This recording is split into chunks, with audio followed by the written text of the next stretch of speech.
Oh, it's good to be together today, and I can't believe we're right in the smack, of summer. The whole hot point of summer is coming up, and everybody's got vacations and things like that planned. But it's so good for us to be able to take time and get together. And I just encourage you. I know a lot of you are traveling and you got other stuff going on, but when you can be here, because I think there's something powerful about getting in the presence of God together with other believers, opening the Word and hearing from Him. And if there's weeks that you aren't able to be here, you can watch us online. I know we have quite a few people who are with us every week on the interwebs. And today we're continuing in our series called This is the Gospel as we journey through the book of Mark. And I'll explain a little bit later, but we're actually going to preach through this for the next few weeks, and then we're going to take a break, and then we'll come back to this later this fall. But today we are in this point of Jesus at the climax of his ministry, right at the point of why he came. And I don't know if you've ever had a moment where maybe you're talking with someone, or you're telling a story, or you're trying to explain something, and you're like looking them in the eye, and you can just tell for whatever reason, like the more you talk, nothing matters. Like they just aren't getting it. Have you ever had that happen? It's like the lights are on, but no one's home. Right, this is just like going right above their head, and I know there's a lot of spouses that are elbowing each other right at this moment, and you're thinking of that conversation where, hey, I explained this whole thing, and you have no idea what I'm talking about, right? Like you just missed the entire point of what I was trying to communicate. I remember a few years ago, we were driving on a road trip, and the Lord is still sanctifying my driving habits. And so we're driving down the highway, and it gets to where it's 2 lanes, and we're on like an 18-hour trip with 2 kids in the back seat and all this kind of stuff. And it gets down to 2 lanes, and what happens? You know what happens, right?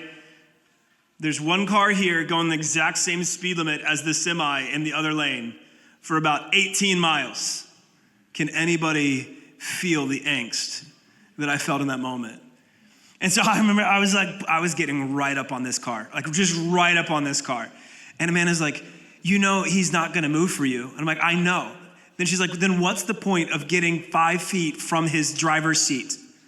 And I said, the point isn't that he's gonna move for me right now. It's the point that I want him to know that I want him to move. And then I'm a little angry with him, right? I'm a little ticked off right now because he's right in my way. And sometimes I don't even know if you've paid attention to things in life, but there's a lot of things in life that maybe you do that you don't even pay attention to. Like, what's the point? What's the meaning? What's the intention? What is really happening here? In fact, I bet a lot of you didn't know that. Do you know why we shake hands? It actually started as a way of showing the other person that you don't have a weapon. Right? There's like all these weird things in life, or if you're talking with your kids, like I can talk with my kids all the time and I can tell them stuff, and Noah will like not do what I tell him to do, but he's like, but it's because I was doing this. And I'm like, that's not the point.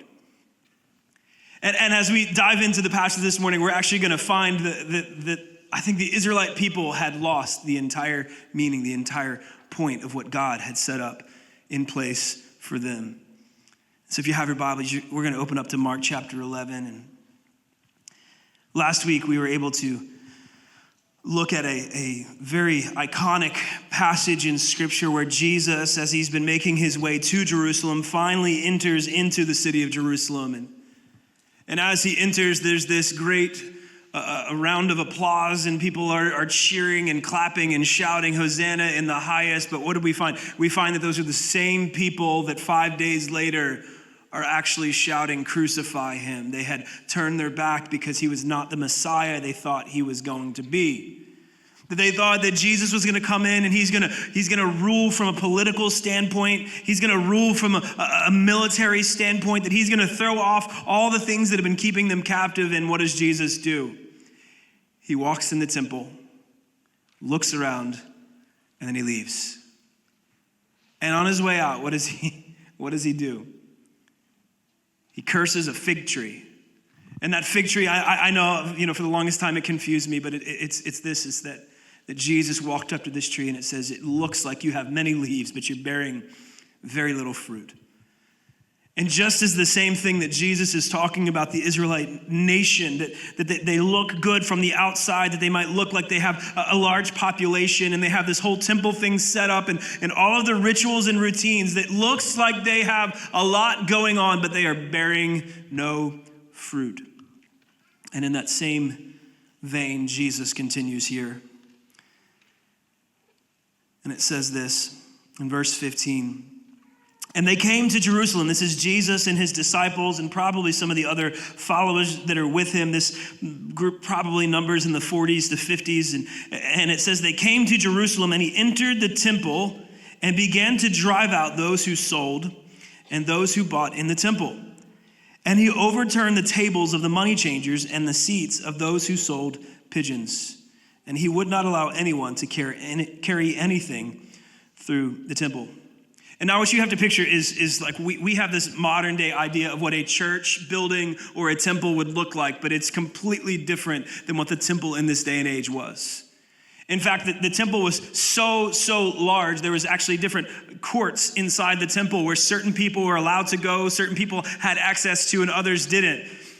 And so here, Jesus is actually coming into what's called the outer courts, or also known as the court of the Gentiles. This is where anybody is allowed to come. And this is not a small area. This is actually an area that was 500 yards long and 350 yards wide, some 36 acres of land that is surrounded by these 36-foot high columns. This magnificent area. And this is the area that was set up for anybody, whether you were Gentile or Jew, whether you had grown up in the right culture or not, that anybody who wanted to worship and pray to the God of all gods could come into this place. And then you would go in, and there's another court, and this court is the court of the Israel people. And this is anybody who was an adult that you could come in this place, man or woman, as long as you were purified and cleansed and going through all the rituals. And then there was another court that less people go to, and this was just of the men of 18 years and older that had to go through their rituals and all this kind of stuff. And then the next is the inner courts, and this is where only the priests were allowed. And you can see all this system that was set up in place because God takes holiness seriously. And as Jesus comes into this place, there could be numerous amounts of people. The historian Flavius Josephus, which sounds like a made-up name, but I promise it's not, he estimates that up to 75,000 people could be in this area of the temple at one time. That's a lot of people. And as they're here, there's this whole thing that started going on where they began to exchange their currency. They would come from different parts of the Middle East, and they would come and they would bring their sacrifice for Passover, but they would have to exchange their Roman currency or whatever other currencies they would have for this thing called the Tyrian shekel. Because back in Exodus 30, God told the Israelite people that every man or woman 18 or older should put a shekel into the offering at Passover. And so here they are, and they're coming and they're exchanging. It's kind of like the most expensive, ghetto ATM you've ever seen, where they're coming and they're exchanging their currency for something else. And then you've got these other people that are sitting out here, and they've got their pigeons that they're selling, and they're selling their animals, and it's kind of turned into this crazy marketplace. Think of like the stock market scene, where it's just this crazy scenario. And Jesus comes, and he gets a little angry, in a righteous anger. Is there anything in your world that gives you a righteous anger? Is there anything that you look at that you just, it's just this like righteous indignation that you're like, this is not right. This is what Jesus is experiencing in this moment. Because as you remember, Jesus was there in the beginning. Jesus has seen what the intention of this whole temple was supposed to be, and all of a sudden now he's looking at it and seeing what it's turned into. And I don't think Jesus was just mad because they were selling stuff. I think there was a heart matter that Jesus was coming after. In fact, one of the things that I really believe is that as you study this, what was happening is that all the Israelites, they were called to Jerusalem for Passover. And at Passover, they were supposed to come and they were supposed to bring their unblemished, their best, their best sacrifice that they could bring. Not what was left over, not just the one that they didn't want anymore, not just the stuff they didn't need, not like just cleaning out the attic. No, they were bringing their best to God. But what happened is over centuries, a lot of these people, these Jewish people, had spread throughout the territories all around the vicinity, and they would travel days, sometimes weeks, to get to Jerusalem to bring their sacrifices. And so they said, you know what? There's got to be a better way about this. Instead of us bringing our sacrifice here, why don't we just come and we'll just buy something off the shelf, right? That's like when you show up to Thanksgiving, and it's like you're peeling the Costco sticker off the pie, like making people think you made it, putting it in a different dish. And these people who were supposed to bring their extravagant sacrifice, something that meant something to them, something that was close and personal, that they were carrying it just as Jesus carried his cross. They were bringing it to the altar, and instead they said, you know what? This is inconvenient.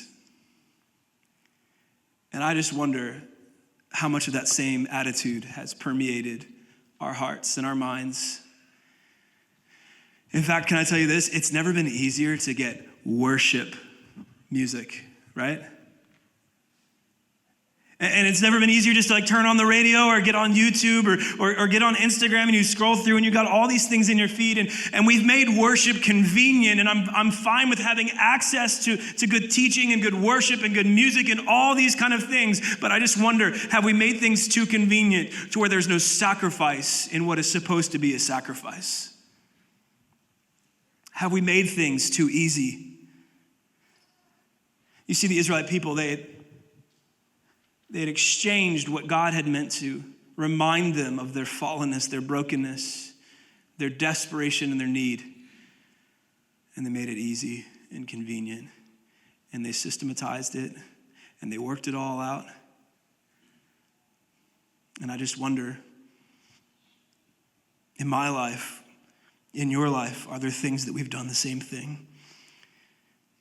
I even wonder if you had to evaluate, what does sacrifice mean to you? You see, here's the good news. The good news is that we don't once a year have to track and bring our animals, and I don't have goats or cows or any of that. I certainly don't have pigeons. I just got a few frogs in my, like my backyard, all that kind of, I don't have stuff to bring like that, but here's the good news. Jesus was already the sacrifice that we needed to be atoned for our sins, to be forgiven and redeemed and made alive. He's already done that for us, but you know what he's also called us to do? To come, to take up our cross, to follow him. In Galatians 2:22, for it's no longer I who live, I've been crucified with Christ. The life I live now in the flesh, I live by faith in the one who gave himself as ransom for me. And I just wonder how much sacrifice you're willing to give. If you're taking notes, I just want to ask a few questions this morning, and this is one of them. Do you have reverence in your heart towards God? Do you have reverence in your heart towards God? You see, what had happened is they turned this whole thing that God had made their access point, the thing that actually set them apart as a people, that they could have a way to redeem and atone for their sins and have access to God and God's blessing and favor. And instead, they turned it into a system that was devoid of anything other than the rituals and routine. And as we see Jesus, he comes in here and he starts flipping tables over and he starts kicking. It actually says he kicks the seats out from underneath the people who were selling the pigeons, and he's casting out all of the people who are changing money and all this kind of stuff. And we're going to see exactly why. He is looking for reverence. In Hebrews 12:28, it says, therefore, let us be grateful, receiving a kingdom that cannot be shaken. And thus, let us offer to God acceptable worship with what? With reverence and awe. I know that we can come in church and we can have fun. I believe that God likes fun. I believe God likes laughter. I believe God likes joy and all that kind of stuff. I believe God likes when we clap and we jump up and down and we play games at youth group and all that kind of stuff that's going on. All that. But at the moment, is there ever a moment where we just filter all of that out and we get in this awe and reverent posture of thanking God that we who are not deserving of his love, but only deserving of wrath and separation from him, have been redeemed and saved by the cross of Jesus Christ. May we never lose the weight of the cross, the heaviness, the glory of God. And I think sometimes we don't even go there because it kind of seems too like fairy tale-ish. Like, yeah, we're literally talking about the God who spoke and the universe was formed. We're literally talking about the God who can make it so that you and I can be redeemed by a sacrifice of his son. Like, none of this makes sense in and of ourselves.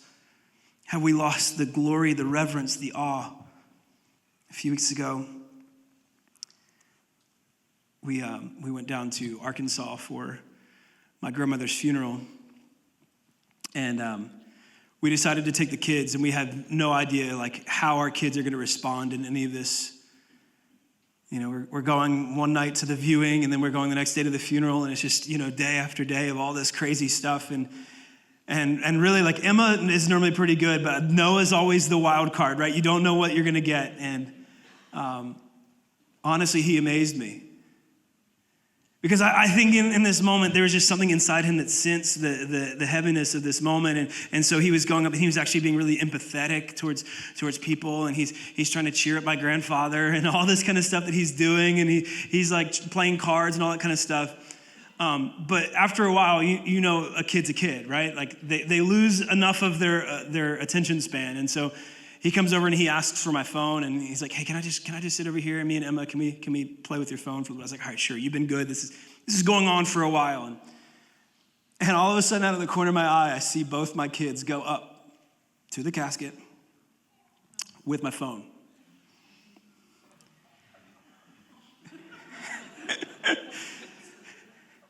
And I was so worried about what was going to happen here. And they came back, and there was literally like three of us right there. Like, did they just take a selfie with my grandmother in the casket?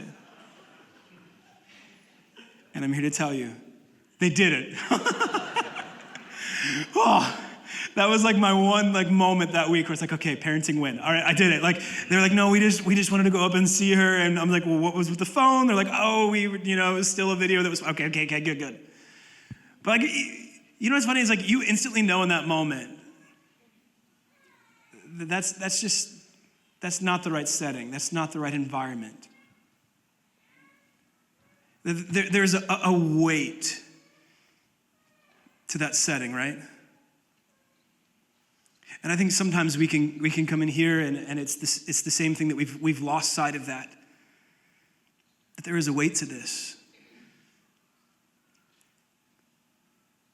That what used to be an entire temple system that was set up, that was elaborate, that they had feasts and festivals and sacrifices after sacrifices and all of that. You know what? We get to come every single Sunday and enjoy in the sacrifice of all sacrifices that Jesus made for us. And we don't have to bring our cows and any of that other stuff. We get to come in here, and there is a weight to this that we are sinful, broken people, that we can never measure up to God's standards. You know why I know that? Because you can't even measure up to your own standards. Right, like, I'm gonna go to the gym 5 times this week. Next week, how many times do you go to the gym? Well, you can't even live up to your own standard, let alone the standard of an almighty, perfect, holy God. And even still, instead of pointing our noses in it and telling us how wrong we are, how messed up we are, and leaving us to the punishment that we deserve, he gave his son for us. He gave his son for us. And I think Jesus, even in this moment, I think his heart is grieving because he knows what's about to come. And all these people have done is they've turned it into a system. Let's continue in Mark, verse 17. It said, and he was teaching them and saying to them, is it not written, my house shall be called a house of prayer for all the nations? This is a call back to prophecy in Isaiah 56:7 that God is literally telling his people, the Israelite people, hey, listen, don't get this confused. Yes, you are my favored and blessed people here, but even as this temple is built and my presence is inhabiting this space, the peoples of all the nations are going to come and bow and pray and exalt my name. It says, but you have made it a den of robbers. Again, this is a prophecy in Jeremiah 7:11 that the prophet Jeremiah, speaking on behalf of God, he looks at the Israelite people and says, look what you have done. This thing that I set up to bless you, and now you've turned it into a den of robbers.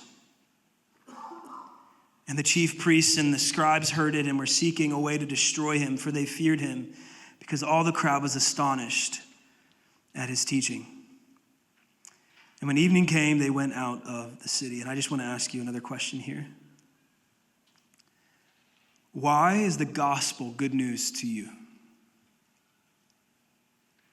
I don't know if you ever really sit back and reflect on this. But why is the gospel, which literally means the good news, why is it good news to you? Oh, because I get to go to heaven someday. Oh. For some of it's just it's the get out of hell free card. I don't have to go to hell. I don't have to worry about that. Why is it good news to you? I think for a long time, to be quite frank, it was that. It was just I don't want to go to hell. Who does?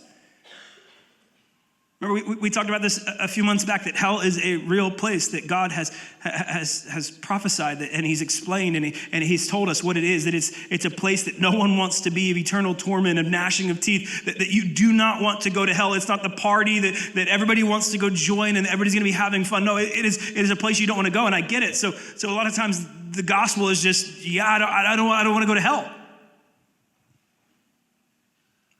But if we have that posture, we are no different than the Israelites. You see, here's what had happened.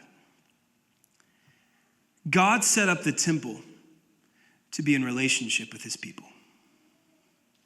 In fact, if you look back, there was, even before the temple, this is now the second temple, which had been rebuilt, and Herod had kind of made this huge thing, and all this stuff is going on. It's magnificent. And before even the first temple, before that, there was what's called the tabernacle that was going on. That they were carrying this through the promised land. And it says that God said, let us make a tent so that we can inhabit, so that we can spend time, so that we can be near our people. And what happened is, slowly but surely, generation after generation, they had turned this thing where God had created to be in relationship, to be in proximity, to be in closeness with his people, and they just turned it into this system of things that they had to check off the checklist to make sure that they didn't get judged and go to hell.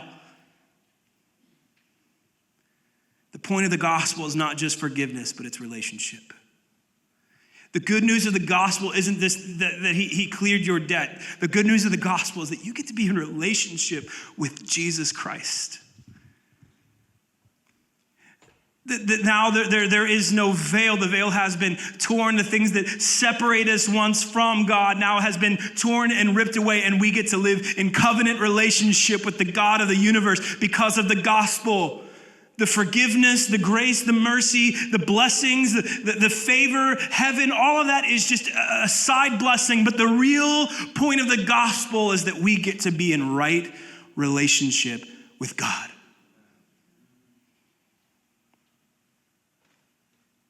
And there's a weight to that. That sometimes we can forget what it's all about. That we can lose sight. That we can miss the point. And we begin to turn it into this religious thing that we have to measure up. And we have to say all the right things and do all the right things. And yes, there's a whole lot that's going on, but not a whole lot of fruit that is being produced. And then we even build it into our culture that if you pray the sinner's prayer, that you'll be saved from hell. And then you go and you live your life just as you always did. And the grace of God covers it. But there is a weight because that sin that the grace is covering, it's covered by the blood of Jesus. There was a cost. This is not just a system so that you can feel good about what's going to happen on your deathbed. This is a system that God has put in place of redemption and hope for tomorrow and today and the next day, that we can walk in covenant relationship with him, step by step and day by day. So if you really examine your heart, why is the gospel good to you? Why is it that you can come in this place and when we sing the right song that all of a sudden you can clap and raise your hands and worship? Is it because of relationship? Is it because that you get to walk hand in hand with God? Or is it just because you know that it's removed the punishment that you deserve?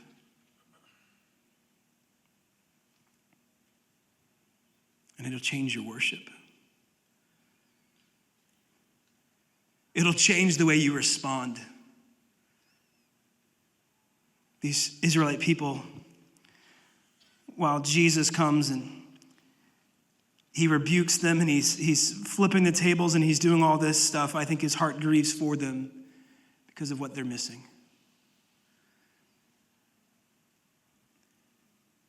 I don't want you to be a part of a system where you come to church and you check it off the list.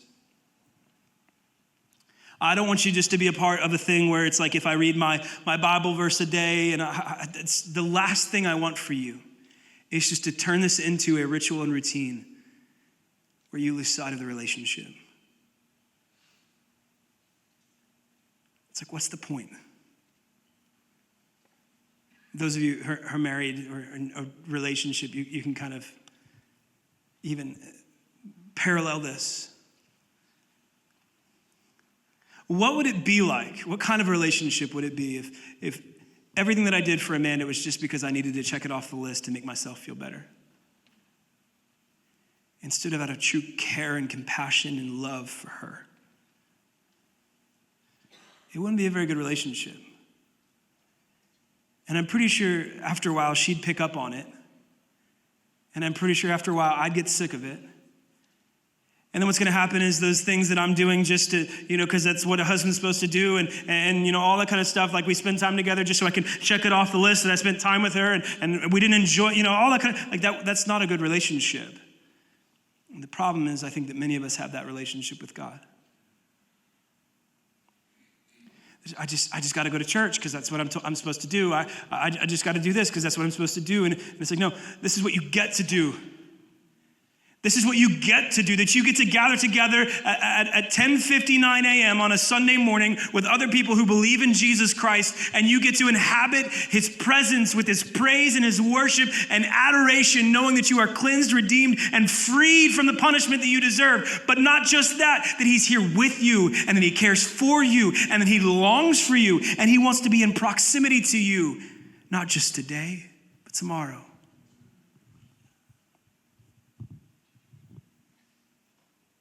And the worst thing I think would be is for us to miss the point, for us to lose sight. In 1 Peter 3:18, it says, "For Christ also suffered once for sins, the righteous for the unrighteous, that he might bring us to God, being put to death in the flesh, but made alive in the spirit. He was the perfect atoning sacrifice. And we didn't deserve it. And I don't want us to steal the glory and honor that he deserves because we've turned this all into a system or a routine. And I just wonder today, if Jesus was coming to you, what tables would he flip? What things would he have to clear out of your life? You see, the Bible tells us that we are the temple, that God's presence lives within you and I, that as we submit ourselves to him, as we surrender our lives to Jesus, that the Holy Spirit comes and indwells within us.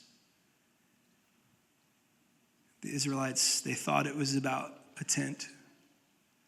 The Jewish people thought it was about a temple, and God says it's always been about you. And if he's coming into your temple, what is it that he needs to flip to get out of the way? To say, hey, stop making this where it's just convenient for you or just a system for you, or you've lost the awe and the reverence that people are coming in and carrying things in and through this whole place. And he's saying, hey, this is supposed to be a house of prayer where you get down on your knees and you thank God above that he hears you. This is supposed to be a place where you come in awe and reverence, and you've turned it into a marketplace. And it's not just in your actions, it's in your heart and the intention of what you do. So Lord, I pray that today you would reveal to us the ways that we've lost sight, that we've missed the mark, that we've missed the point of all of this, that we've turned it into just the system and procedure and policies, and it's just a manual, and it's just this, when it's really about relationship and walking with you. God, we thank you that we can have relationship with you, that we can be restored to you. And God, I pray that you would show us today. I'm certainly sure it's not that we're selling pigeons and exchanging money and all of that kind of stuff, but God, what is it that we're doing in our lives today that you would come and you would want to set right?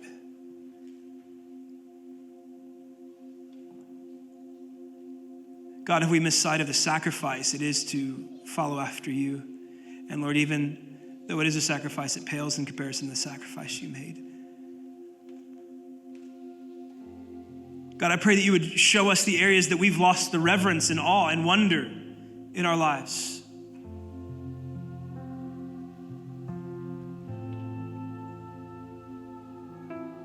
And God, I pray that you would remind us of the goodness of the gospel.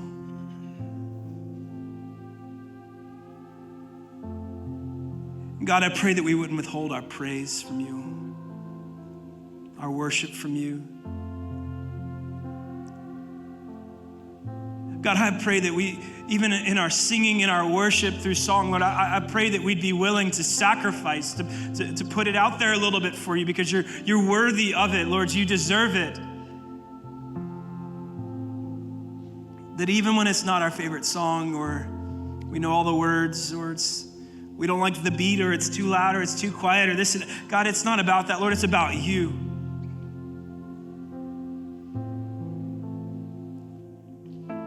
God, today, purge whatever it is that we've placed on the table that is keeping us from you. Let us walk in freedom. Let us walk in right relationship with you. We love you. And right now we honor you. We worship you.